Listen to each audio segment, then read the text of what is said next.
I watched my daughter-in-law throw a suitcase into Lake Mirror, and when I pulled it out of that freezing water, gasping and shaking, I unzipped it expecting drugs, maybe cash, something she'd stolen from my dead son's estate. But what I found was a baby, a living, breathing 6-month-old baby boy, wrapped in plastic bubble wrap like garbage, his tiny lips blue, his chest barely moving. And when I peeled back his wet onesie, I saw it, the crescent-shaped birthmark on his left shoulder, the exact same mark my son James had, in the exact same spot. My hands wouldn't stop shaking. This wasn't just any baby. This was my grandson, and Brittany had just tried to drown him. It was a cold November morning, the kind where the mist hangs over the water like a funeral shroud, and you can see your breath in the air. I'd been standing on the veranda of our estate, holding a cup of tea that had gone cold, staring at nothing, drowning in grief. James had been gone 3 weeks. 3 weeks since the car accident that took my only child, and his widow, Brittany, was set to inherit everything: the mansion, the investment portfolio, $15 million. I hated her smile, that practiced, sympathetic smile she wore at the funeral while her eyes stayed cold and calculating. But I had no proof she was anything other than a grieving wife. Until that morning. Until I heard the scream of tires on gravel and saw her black SUV come flying down the access road like she was running from something. Or to something. She didn't see me. She was too focused, too frantic. She jumped out of the car, ran to the back, and dragged out this heavy vintage suitcase. Brown leather, brass corners, the kind you'd see in old movies. She struggled with the weight of it, her face twisted in pure rage, and then she hurled it into the deepest part of the lake with so much force I heard her grunt from 50 yards away. The splash was massive. And then she just stood there for a second, chest heaving, watching it sink. And then she ran, got back in the SUV and tore out of there like the devil was on her heels. I didn't think. I just moved. I kicked off my slippers and ran down that lawn, the frost biting my bare feet, and I waded into water so cold it felt like knives. I grabbed that suitcase as it was going under, pulled it to shore, and unzipped it with numb, shaking fingers. And that's when my entire world shattered and reformed in the same breath. The baby, JJ, I'd later learn his name was JJ, was barely conscious. His little body was cold, his breathing shallow, but he was alive. I ripped away the plastic, held him against my chest, and that's when I heard it. Tires on gravel again. She was coming back. Brittany was coming back to make sure he was dead. My heart slammed against my ribs so hard I thought I'd pass out. I looked at the baby, then at the road where her SUV was cresting the hill, headlights cutting through the mist, and I knew that if she found us, she'd finish what she started. So I ran. I ran to the old boat shed with this tiny, dying child in my arms. And I pressed my back against the splintered wood, holding my breath, holding him, praying his weak cries wouldn't give us away. And as I heard her car door slam, as I heard her footsteps crunching on the gravel outside, I realized something that made my blood turn to ice. This wasn't rage. This wasn't passion. This was a financial transaction. My grandson wasn't a person to her. He was an obstacle. A $15 million obstacle. And she'd just tried to erase him like a line item on a spreadsheet. The boat shed smelled like rot and motor oil and decades of neglect. I crouched behind a stack of mildewed life jackets, the baby pressed against my chest, my hand gently covering his mouth because he was starting to whimper. Through the gaps in the wooden slats, I could see Brittany's silhouette moving along the shore, her phone flashlight sweeping across the water like a searchlight. She was looking for bubbles, for evidence, for proof that he'd stayed down. My heart was hammering so loud I was sure she could hear it. JJ squirmed against me, his little face scrunched up, and I rocked him gently, desperately, whispering, "Shh, baby, please be quiet." I watched her stand there for what felt like an eternity, her arms crossed, staring at the exact spot where I'd pulled him out, and then, finally, she turned and walked back to her car. The SUV's engine roared to life, and she drove away. I didn't move for another 5 minutes. I couldn't. My legs had turned to water. When I finally felt safe enough to breathe, I looked down at JJ.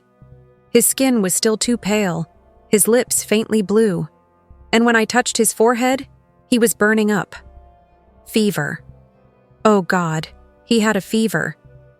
I frantically searched the boat shed for anything I could use. There were old tarps, rusty tools, a deflated kayak, and a stack of orange life jackets covered in dust and spider webs.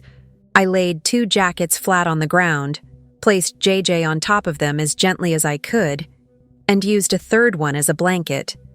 It wasn't much, it wasn't nearly enough, but it was all I had. That's when I noticed the corner of something white sticking out from the suitcase I'd dragged in with us. I reached for it, my hands still trembling, and pulled out a crumpled piece of notebook paper. The handwriting was shaky, feminine, desperate. Please take care of little JJ. I don't have much time left. He's all I have of James. Don't let her find him. My throat closed up. Her. The mother knew. She knew Brittany was dangerous. I needed to get back to the house. I was soaked to the bone, shivering so hard my teeth were chattering. And if Brittany saw me like this, dripping lake water all over the hardwood floors, she'd know. She'd know I'd been in that water. I tucked the note into my bra, took one last look at JJ, his tiny chest rising and falling, his eyes closed, and I whispered, "I'll be back, sweetheart. I promise. Grandma's going to fix this." I cracked open the shed door, checked to make sure the coast was clear, and ran. I stayed low, darting between the hedges and the old stone fountain, my wet dress clinging to my legs, slowing me down. I made it to the side entrance through the kitchen, praying she'd gone upstairs, praying I could slip in unnoticed. But the universe wasn't that kind. I pushed open the door, stepped inside, and there she was, Brittany, sitting at the island, a glass of white wine in her hand, those cold blue eyes locked right on me. She didn't say anything at first, just tilted her head, her lips curling into this slow, predatory smile. "Heart, Eleanor," she said, her voice dripping with fake sweetness. "Why are you all wet?" My mind went blank, completely blank. I could feel the water still dripping from my hair, pooling at my feet, and I knew that if I hesitated even a second, she'd see right through me. So I laughed. I actually laughed, this shaky, breathless sound, and I waved my hand dismissively. "Oh God, you won't believe how clumsy I am," I said, forcing a smile. I was out watering the camellias by the south garden and I slipped on the hose, went down hard on my backside, completely soaked myself like an idiot. I watched her eyes, watched them narrow just slightly, scanning me from head to toe, calculating. She took a slow sip of her wine, and for a moment, I thought she was going to call me out, but then she shrugged. "You should be more careful, Eleanor," she said, her smile never reaching her eyes. "At your age, a fall like that could be dangerous." I nodded, mumbled something about getting changed, and walked past her, every nerve in my body screaming, because I knew. She didn't believe me, not completely. And now I was running out of time. I locked my bedroom door and collapsed against it, my whole body shaking, not from the cold anymore, from pure, visceral fear. I peeled off my soaked dress, threw on a robe, and sat on the edge of my bed, staring at the wet note I'd pulled from my bra. The ink had bled, but the words were still legible. Don't let her find him. Find him. Kill him. Erase him. My mind was racing, trying to piece together what the hell was happening, and then it hit me like a freight train. The will. James's will. I lunged for my nightstand, grabbed my phone with trembling fingers, and scrolled through my contacts until I found him, Richard Pemberton, our family attorney for 30 years. I hit call and paced the room while it rang, my heart slamming against my ribs. He answered on the third ring. "Eleanor, is everything all right?" No, nothing was all right. Nothing would ever be all right again. "Richard," I said, my voice barely steady, "I need you to read me James's will again, specifically the inheritance clause, word for word." There was a pause. I could hear papers shuffling on his end. "Eleanor, we just went over this last week. Brittany inherits the estate in full, the house, the investment accounts, the liquid assets. It's a straightforward transfer, approximately $15 million. My stomach twisted. "But what if," I said slowly, carefully, "what if James had a child, a biological child? What happens then?" The silence on the other end was deafening. And then Richard's voice came back, quieter, more measured. "Well, that changes everything. If a biological heir exists, the entire structure flips. Brittany would receive only the statutory widow's allowance, roughly $3,000 a month. The bulk of the estate, the $15 million, would go into a trust controlled by the child's legal guardian until the child reaches 25. In this case, that guardian would most likely be you, as the paternal grandmother. $3,000 a month. From $15 million to $3,000 a month. The air left my lungs. Oh my God. Oh my God. That's why. That's why she tried to drown him. JJ wasn't just a secret. He wasn't just an inconvenience or an embarrassment. He was a $15 million problem. Every breath that baby took was a dollar sign she couldn't cash. Every heartbeat was a barrier between her and the life she thought she'd secured when she married my son. I thought about her face that morning. The rage, the desperation, the cold efficiency of it all. She hadn't acted out of hatred. She'd acted out of greed. Pure, calculated, soulless greed. "Eleanor?" Richard's voice cut through my spiraling thoughts. "Is there something you need to tell me? Does James have a child?" I swallowed hard. Not yet, I thought. Not until I had proof. Not until I had a plan. "No," I lied. "I was just wondering, hypothetically." I thanked him, hung up, and sat there in the silence of my bedroom, the weight of the truth crushing down on me. She was going to come for him again. The realization settled over me like ice water.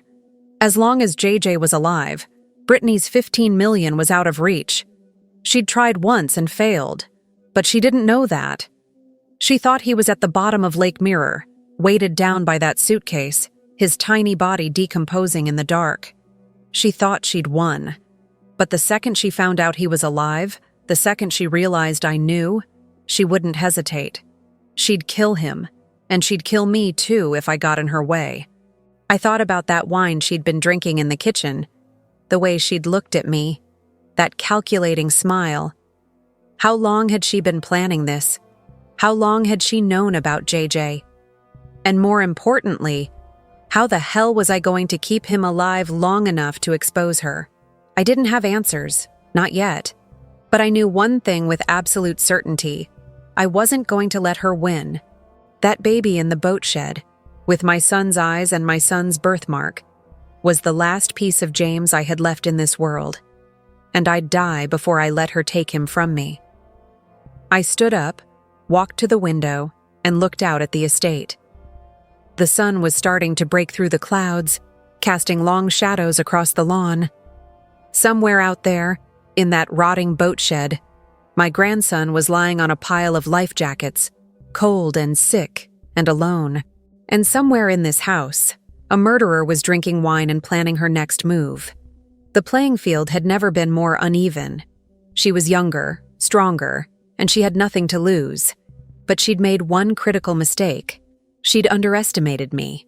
She thought I was just a grieving old woman, too broken to fight back. She had no idea what a mother, what a grandmother, is capable of when you threaten her blood. I pressed my palm against the cold glass and made myself a promise. I was going to protect that baby. I was going to prove what she did. And I was going to make sure she lost everything. But first, I needed to survive the next 24 hours. Because the clock was ticking, and Brittany was already suspicious. One wrong move, one slipped word, and this whole thing would explode in my face. And when it did, there'd be no coming back. I waited until I heard Brittany's car pull out of the driveway. She'd announced over lunch, this tense, silent lunch where we both pushed food around our plates and avoided eye contact, that she needed to go into the city to finalize some paperwork with the estate lawyers. The way she said it, so casual, so confident, made my skin crawl. She thought she was untouchable. She thought the money was already hers. I watched from the upstairs window as her black SUV disappeared down the tree-lined driveway, and the second she was out of sight, I moved.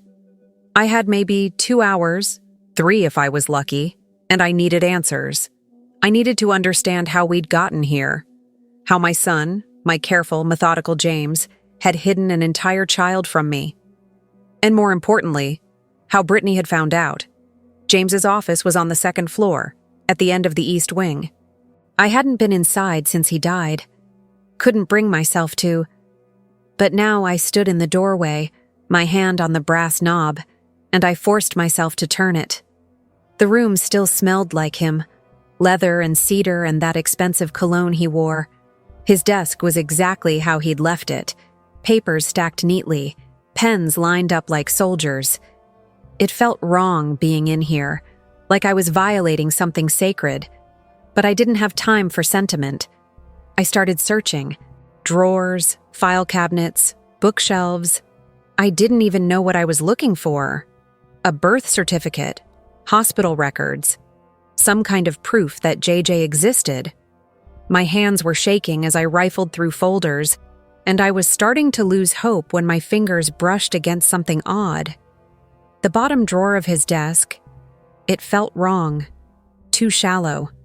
I pulled it all the way out, set it on the floor, and there it was.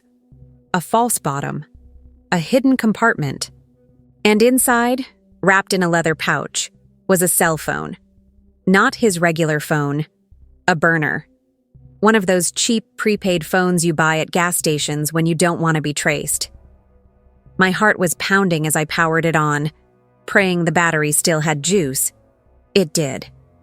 The screen lit up. No password, and I opened the messages. There was only one contact saved.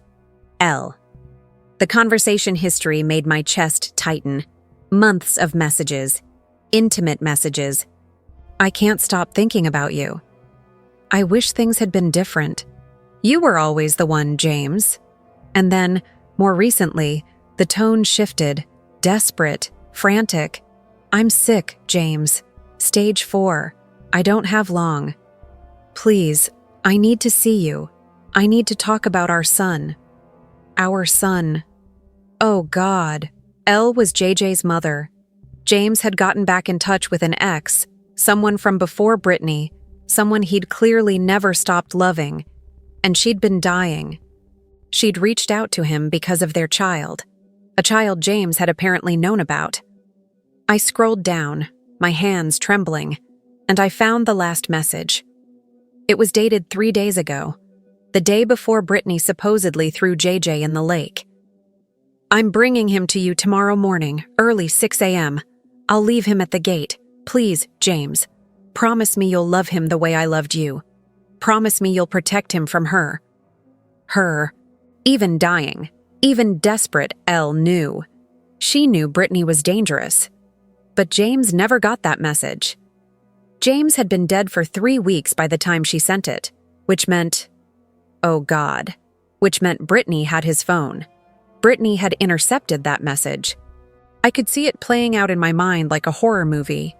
Brittany, scrolling through James's things after the funeral, finding this phone, reading the messages, realizing her perfect inheritance was about to be obliterated by a baby she didn't even know existed. And then, that morning, when Elle showed up at the gate with JJ, too weak to fight, too desperate to question, Brittany took him, took him right out of his dying mother's arms, told her some lie, some reassurance, and then drove straight to the lake. I sat there on the floor of James's office, the phone clutched in my hand, and I felt something shift inside me. It wasn't just grief anymore. It wasn't just fear. It was rage. White-hot, all-consuming rage. That woman, that monster, had ripped a dying mother's child from her arms and tried to murder him for money, not for passion, not for revenge, for money. I thought about Elle, wherever she was now, probably already gone, believing her son was safe with James, believing her last act of love had worked. She died thinking JJ would be okay, and instead, he'd been wrapped in plastic and thrown into a lake like trash. My vision blurred with tears, but I didn't let them fall. I couldn't. Not yet. I had to stay sharp. I took photos of every message on that phone, every timestamp, every word. Evidence. I needed evidence. Because when this was over, and it would be over soon, I was going to make sure Brittany didn't just lose the money. I was going to make sure she lost everything. Her freedom, her future, her life. But first, I had to keep JJ alive. And that meant I needed help. Real help. Because I couldn't do this alone. The baby needed food, medicine, diapers, basic supplies I didn't have and couldn't get without raising suspicion. I couldn't just walk into a pharmacy and buy infant formula, not in a small town where everyone knew Eleanor Harrington had no grandchildren, where gossip spread faster than wildfire. I sat in James's office, my mind racing through options, and then it hit me. Thomas, Mr. Thomas, our groundskeeper. He'd been with our family for 30 years, since before James was born. He'd taught my son how to fish, how to change a tire, how to be a man when his father wasn't around to do it. If there was anyone in this world I could trust with this secret, it was him. I grabbed my phone and sent him a text. Need you at the boat shed. Urgent. Come alone. Don't tell anyone. I watched the 3 dots appear, then disappear, then appear again. Finally. On my way, Mrs. H. I met him outside the shed 10 minutes later. He was 72 years old, weathered and gray, but his eyes were sharp as ever. "What's going on?" he asked, his voice low and concerned. I didn't answer. I just opened the shed door and gestured for him to follow me inside. The smell hit him first, mildew and dampness and something else, something human. And then he saw JJ, still lying on those life jackets, his little face flushed with fever, his tiny fists curled against his chest. Thomas froze. His mouth opened, then closed. He took a step closer, knelt down slowly, his knees cracking, and just stared. "Mrs. H," he whispered, his voice breaking. "Whose baby is this?" I told him everything.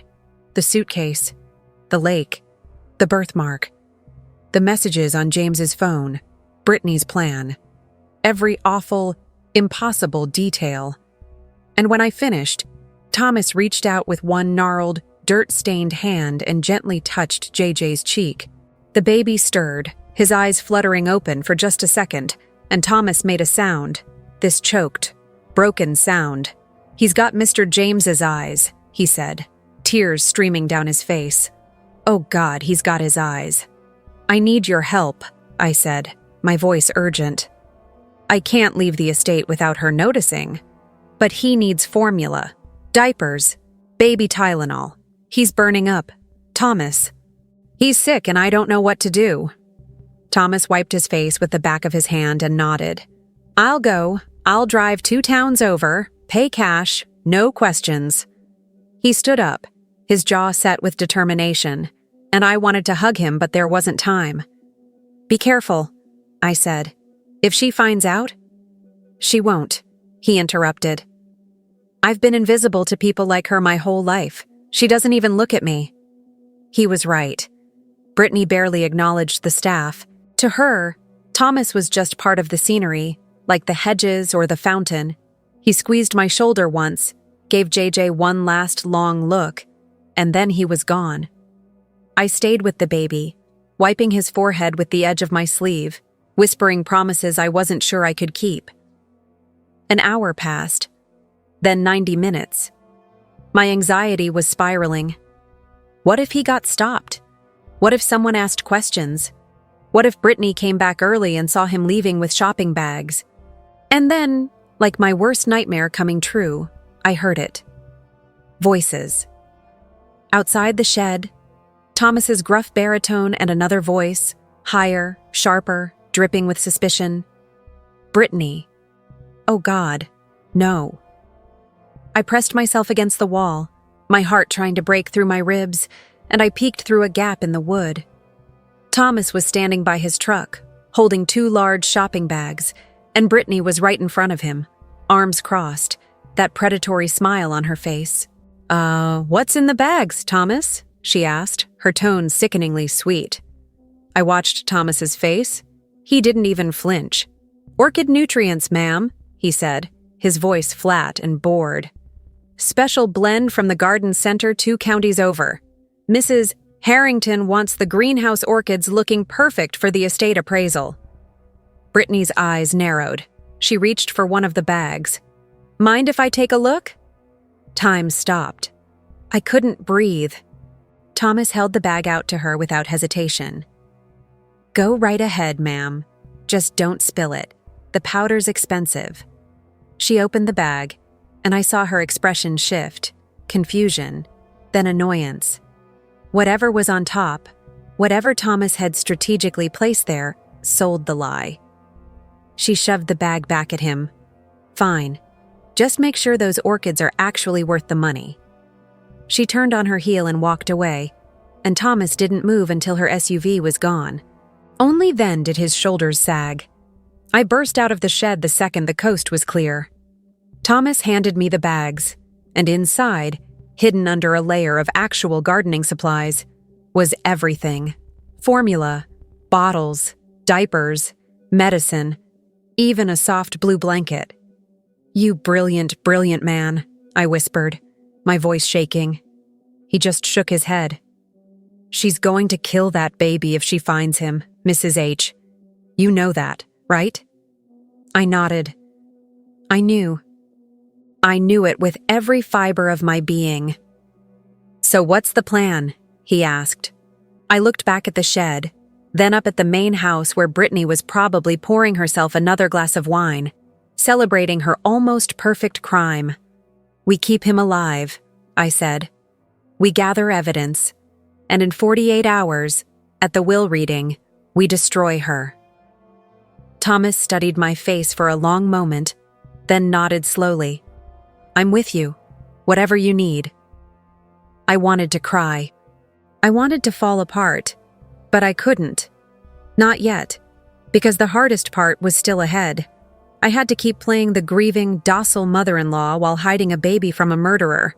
And one mistake, just one, would cost us everything. I waited until midnight. The house was dark except for the faint glow of Brittany's bedroom light upstairs. I'd been watching it from my window for the past hour, waiting for it to go out. My nerves stretched so thin I thought I'd snap. JJ needed to be fed. I'd given him medicine that afternoon. Thomas had snuck back to the shed while Brittany was on a phone call. But the fever wasn't breaking, and I could hear his weak cries in my head even from inside the house. Finally, her light clicked off. I gave it another 20 minutes, counting the seconds, and then I moved. I slipped out of my room, down the back staircase, through the kitchen, and out the side door. The November air was bitter cold, biting through my cardigan, and the moon was hidden behind thick clouds. I moved quickly across the lawn, clutching a bottle of warm formula I'd heated in my bathroom sink, my heart pounding so hard it hurt. The boat shed was pitch black inside. I fumbled for the small camping lantern Thomas had left, clicked it on, and there he was, JJ.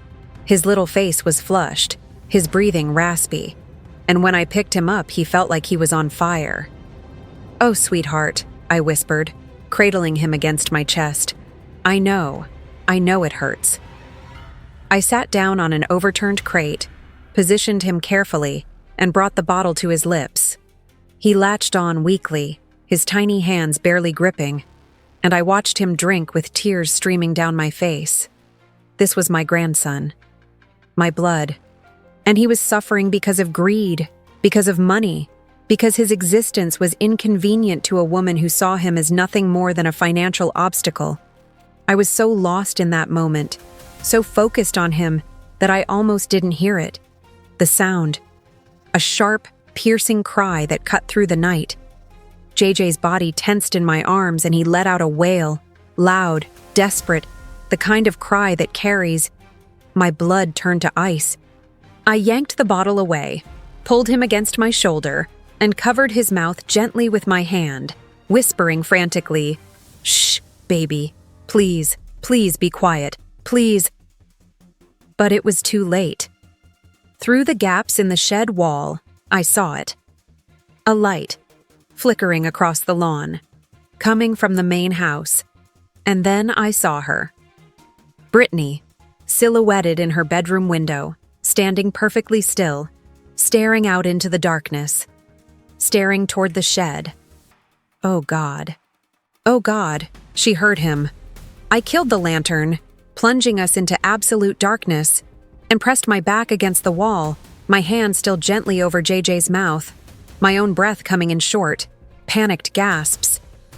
I watched through the gap as her bedroom light snapped on fully, and then, a minute later, the back door of the house opened. She was coming, and I had nowhere to run. I saw her figure moving across the lawn, slow and deliberate, and in her right hand she was carrying something, long, metallic. It caught the faint moonlight and my stomach dropped. A tire iron. She had a goddamn tire iron. JJ squirmed against me, starting to fuss again, and I rocked him desperately, tears streaming down my face, praying, begging God or the universe or anyone who was listening to make him stop. Her footsteps were getting closer. I could hear them now, the crunch of frost-covered grass, the sound of her breathing. She was maybe 20 feet away, 15, 10. I held JJ so tight I was afraid I'd hurt him, but I couldn't let him make a sound. I couldn't, because if she opened that door, if she found us, we were both dead. I could see her shadow now, right outside the shed.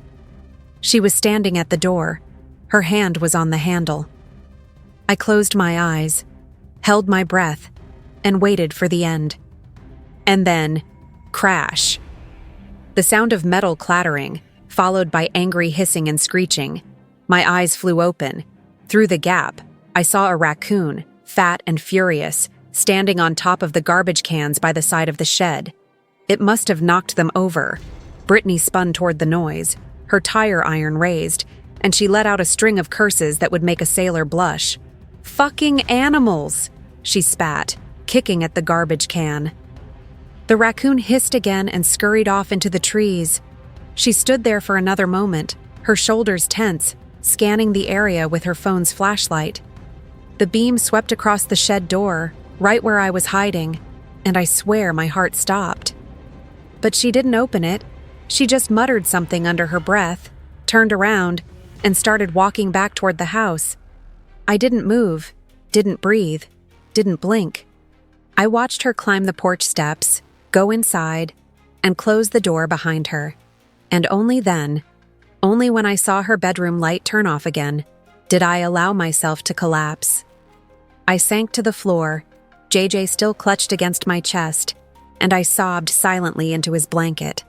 We'd just survived by seconds, by pure, dumb luck and a hungry raccoon. But luck runs out, and I knew, with absolute certainty, that we wouldn't get that lucky again. 24 hours. That's all I had left until the formal reading of James's will.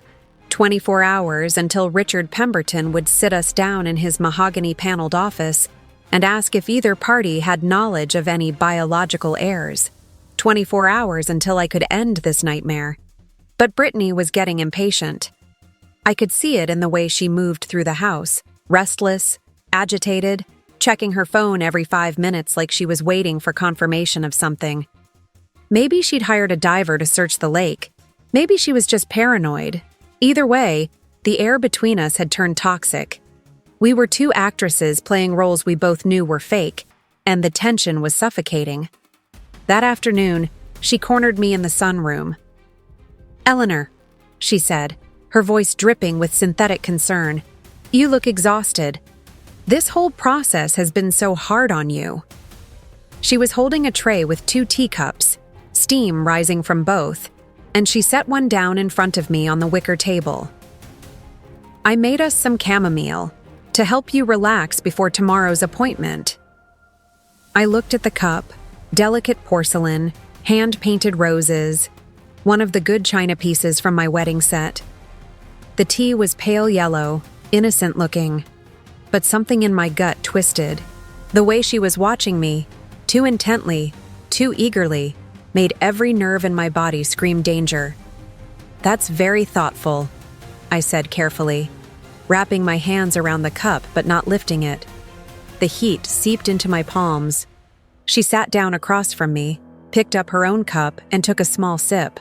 "I know tomorrow is going to be emotional," she continued, her eyes never leaving mine. "Finalizing everything, making it official. But I want you to know that I'll take care of you, Eleanor. You'll always have a place here.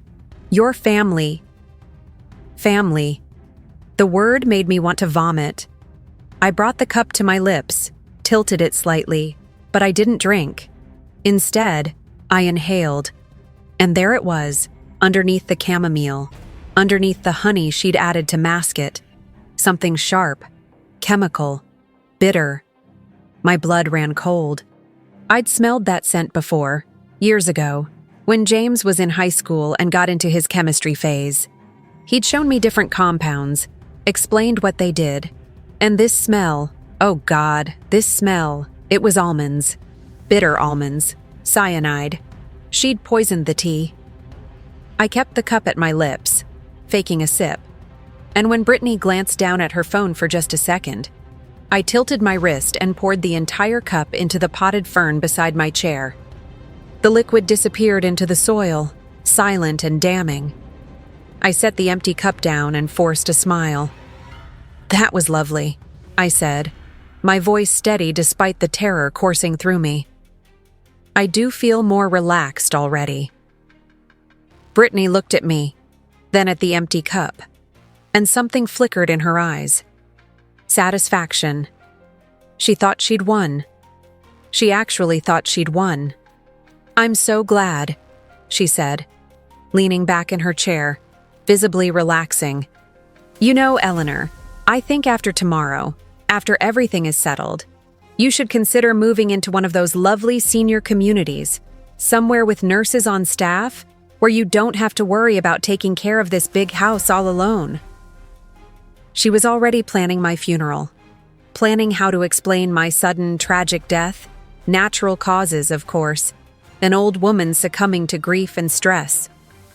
Who would question it? I nodded slowly, playing along, and I saw her shoulders drop. She'd lowered her guard. For the first time since that morning at the lake, she actually believed she was in control. "You're right," I said softly, letting my words slur just slightly. "I'm so tired, Brittany. So tired." I stood up slowly, deliberately unsteady, grabbing the edge of the table for support. Her eyes lit up. "Maybe I should go lie down?" I continued, my voice weak. "And tomorrow's a big day." "Yes," she said quickly, standing up to help me, or to make sure I actually went upstairs. "That's a good idea. Go rest. I'll handle dinner." She walked me to the stairs, her hand on my elbow, solicitous and false, and I climbed slowly, like every step was an effort. At the top, I turned back and looked at her. She was still standing at the bottom, watching me, that predatory smile on her face. "Thank you for the tea," I said. "You're such a good daughter-in-law." She beamed. Actually beamed. "Sleep well, Eleanor," she said. And there was something in her voice, a finality, that made my skin crawl. I went to my room, closed the door, and locked it. Then I walked to the window that overlooked the sunroom and watched.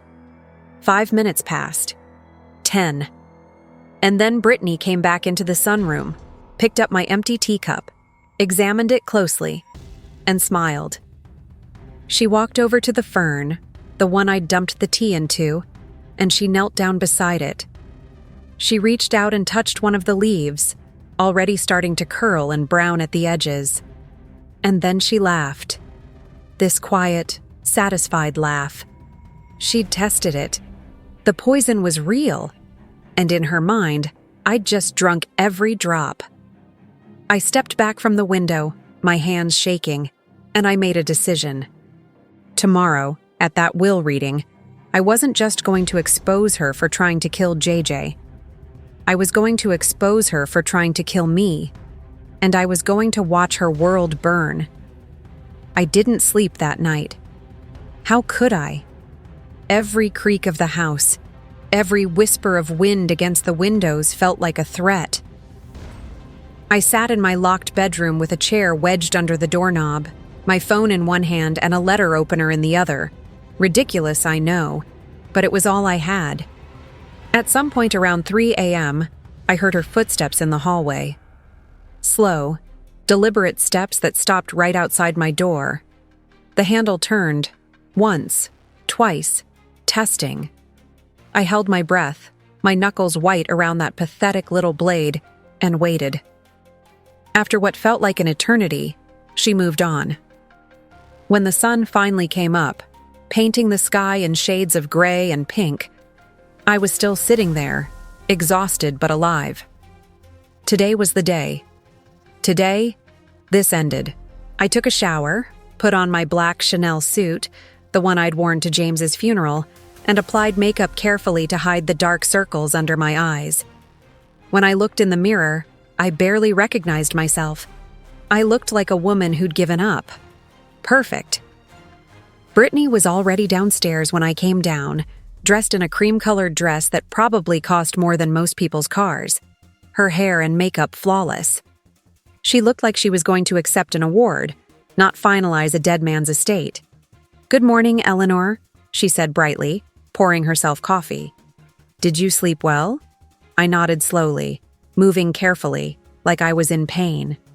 "I did, actually. That tea really helped."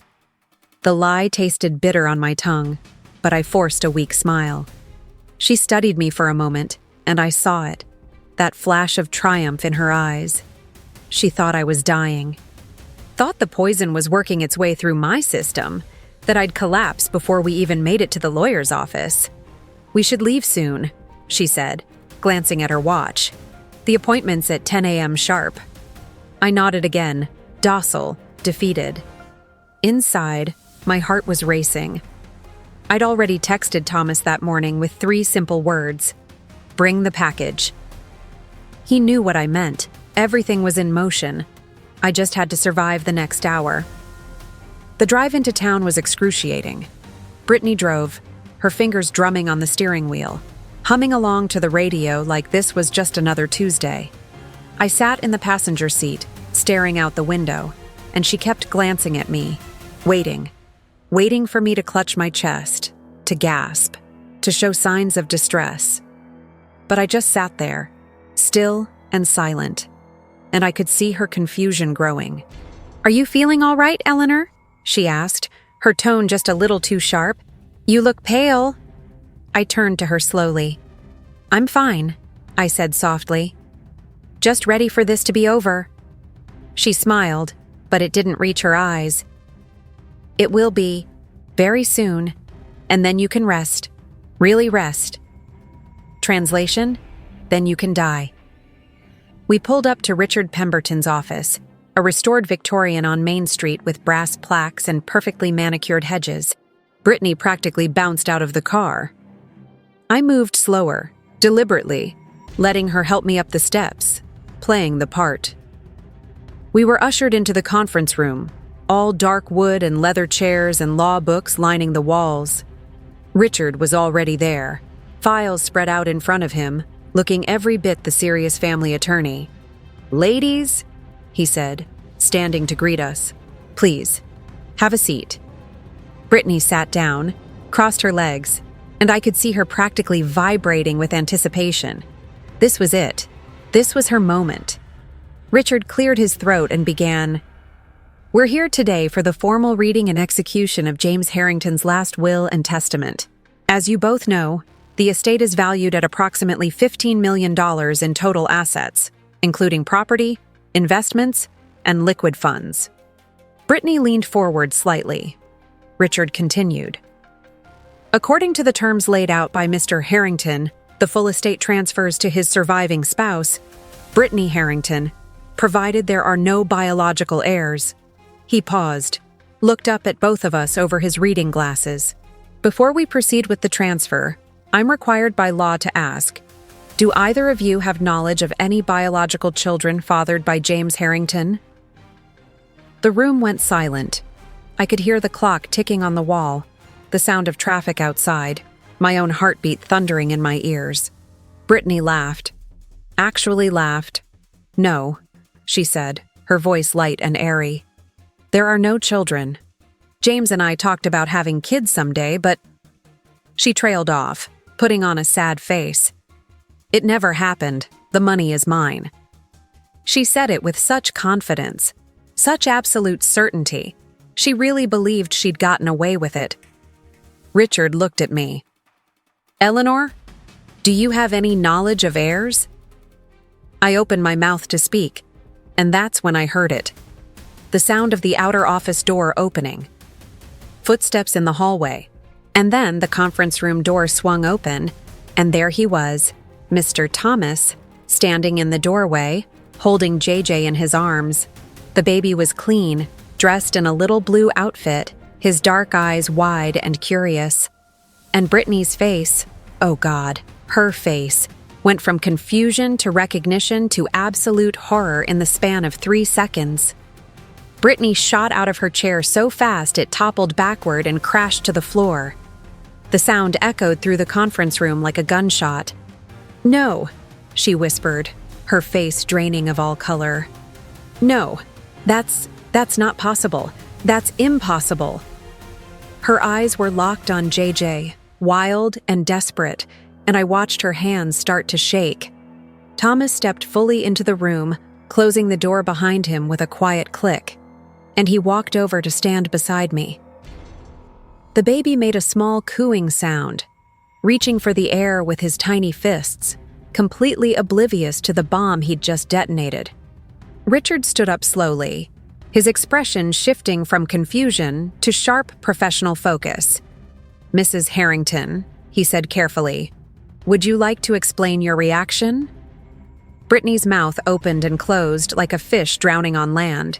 She looked at me, then at Thomas, then back at the baby, and I could see her mind racing, trying to calculate, trying to find a way out. But there wasn't one. Not anymore. "This is ridiculous!" she finally spat, her voice rising, frantic. "Where did you even— Who is that child? Eleanor, what kind of sick game are you playing?"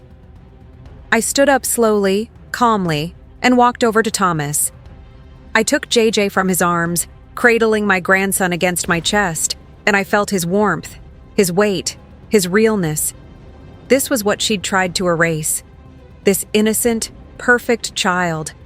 I turned to face her, and when I spoke, my voice was steady as steel. "This is James Jr., JJ. He's 6 months old. He's my son's biological child." I pulled down the collar of his little shirt, exposing his left shoulder. "And he has the same crescent-shaped birthmark James had, in the exact same spot." Richard moved closer, examining the mark, and I saw his eyes widen. Brittany backed up against the wall, shaking her head violently. "No. No, you don't understand. That baby, he can't be here." And there it was. The slip, the crack in her armor. "Why not, Brittany?" I asked, my voice cold. "Why shouldn't he be here?" She realized her mistake immediately. I watched the color drain from her face. watched her eyes go wide with panic, and she tried to backpedal. I just meant, I didn't know James had a child. This is shocking. I'm in shock. But her voice was trembling, unconvincing. Richard cleared his throat. Perhaps we should call in the authorities to verify the child's identity. DNA testing can be expedited in cases like this. Brittany's head snapped toward him. No, we don't need to do that. I'm sure it's fine. I'm sure he's... She stopped, her breathing rapid and shallow. She was falling apart right in front of us. I took a step toward her, and she flinched. You threw him in the lake, I said, my voice loud enough for everyone to hear. When you threw this baby, this innocent 6-month-old baby, into Lake Mirror, you wrapped him in plastic bubble wrap, put him in a suitcase, and you tried to drown him because he was worth $15 million to you dead. That's insane, Brittany shrieked, her voice cracking. You're insane! You can't prove... I can prove everything, I interrupted. I reached into my purse and pulled out James's burner phone. I have the messages between my son and JJ's mother. I have the timestamp showing she told James she was bringing the baby that morning. The morning after James died. The morning you intercepted her at the gate. I set the phone on the conference table. I have photos of the suitcase I pulled out of the lake. I have the note she left inside, warning us about you. And I have this. I turned to Thomas, who pulled out his own phone and pressed play. Video footage. Grainy, but clear enough. The boat shed's exterior, captured by the trail camera Thomas had installed on a tree after that first night. And there she was, Brittany, prowling around the shed with a tire iron in her hand, looking for something. Looking for us. Richard stared at the screen, his expression grave. But Brittany lost it completely. The suitcase was closed, she screamed, her voice raw and hysterical. The zipper was all the way up. He should have drowned. He should be at the bottom of the lake, not... She froze. Absolute, complete silence. Even the clock seemed to stop ticking. Brittany's hands flew to her mouth, her eyes wide with the horrible realization of what she'd just said, what she'd just confessed. Richard reached for his desk phone, his face carved from stone. I'm calling the police, he said quietly. And that's when the door to the adjacent office opened, and 2 police officers stepped in. They'd been there the whole time, listening, recording. One of them pulled out handcuffs, and Brittany collapsed to her knees, sobbing. But it wasn't remorse, it was fury. This isn't fair, she wailed as they hauled her to her feet. I earned that money. I put up with his boring conversation and his dead-end job and his pathetic family for 3 years. That money is mine. The officer read her rights as they dragged her out, and I heard her screaming all the way down the hallway. Attempted murder, conspiracy to commit murder, fraud. The charges kept piling up.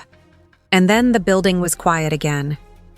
Richard sank into his chair, looking like he'd aged 10 years in 10 minutes.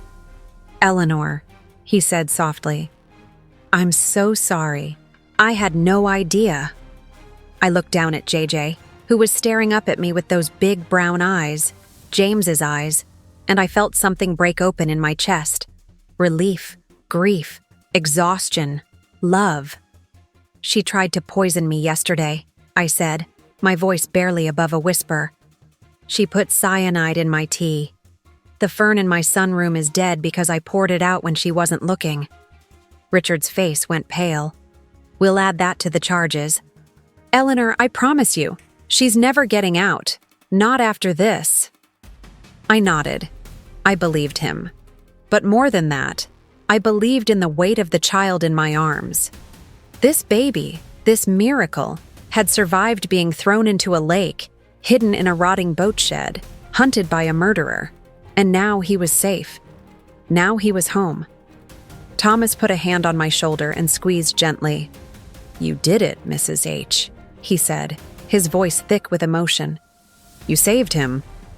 I looked up at him, tears streaming down my face, and I whispered the only thing I could think to say. We saved him. because it was never just me. It was all of us. Me, Thomas, even that raccoon, fighting to protect something pure from someone who saw him as nothing but an obstacle. And we won. God help me. We actually won. A year later, I'm standing in the same sunroom where Brittany tried to poison me. But everything's different now. The windows are open, letting in the warm spring air, and the house is filled with sounds I never thought I'd hear again. Laughter, music, life. JJ is on a blanket on the floor, surrounded by toys, babbling happily as he tries to stack colorful blocks. He's walking now, wobbling around on those chubby little legs, grabbing onto furniture and laughing when he falls. He has James's smile. God. He has his smile. Thomas is in the garden, teaching JJ the names of flowers when we go outside, the same way he taught my son 30 years ago. The estate isn't a mausoleum anymore. It's a home. Brittany's trial lasted 3 weeks. The evidence was overwhelming. The burner phone, the messages, the confession she screamed in that conference room, the cyanide they found in her bathroom cabinet when they searched the house. She got 25 years. No parole. The judge called it one of the most calculated, cold-blooded attempts at murder for profit he'd ever seen. She'll be 70 years old when she gets out. If she gets out? I haven't thought about her in months. She doesn't deserve my energy. JJ's trust fund is secure, managed carefully until he turns 25. But more than that, he's loved. He's safe. He knows his grandmother's voice, knows the sound of Thomas's laugh, knows what it feels like to be wanted. His mother, Ella, whose full name was Lauren, died 2 days after she left him at our gate. Pancreatic cancer. She never knew what Brittany did. Never knew her son almost died. But I like to think she knows now. I like to think she's watching from wherever she is, seeing him grow, seeing him thrive, knowing her last act of love, trusting James, trusting us, wasn't in vain. I found her grave 6 months ago, 3 towns over, a simple headstone with just her name and dates. I bring JJ there sometimes. I tell him about his brave mama who loved him so much she gave him away to save him. And I promise her, every single time, that I'll make sure he knows her story, that I'll make sure he understands the sacrifice she made. People ask me sometimes how I did it, how I faced down a murderer, how I risked everything to save a child I didn't even know existed. And the truth is, I don't know. I just know that when I pulled that suitcase out of the lake and saw his face, something in me shifted. It wasn't bravery. It was something more primal than that. It was love. Instant, fierce, unconditional love. The kind that makes you run into freezing water without thinking. The kind that makes you hide in a rotting boat shed with your hand over a baby's mouth, praying he won't cry. The kind that makes you pour poisoned tea into a plant and smile at your would-be murderer. Brittany thought she could drown the truth in dark water. She thought she could erase an innocent life with a suitcase and some bubble wrap. But she forgot something crucial. Greed always floats to the surface. And when it does, it drags you straight down to the bottom. She traded her freedom, her future, her entire life for money she never got to spend. And me? I got something worth infinitely more. I got my grandson. I got a second chance at motherhood. I got to watch evil lose and love win. And honestly, that's the best revenge I could have ever asked for. You know, Eleanor pulled a baby out of freezing water and fought a killer to protect her legacy. But the next story? It's about a woman who had to drown her family in their own greed. Imagine this. You win $90 million in the lottery, life-changing money. But instead of celebrating, you decide to test the people you love most. You dress in your oldest clothes, go to your own mother and your arrogant brother, and ask to borrow just $200. A tiny amount, pocket change compared to what you now have. And they laugh in your face. They mock you. They slam the door and tell you to stop being pathetic. They had no idea that by refusing those $200, they were signing their own financial death warrant. Because sometimes, the best revenge isn't violence. It's watching the people who betrayed you realize, too late, exactly what they threw away. Click to watch the most satisfying financial takedown you'll ever see.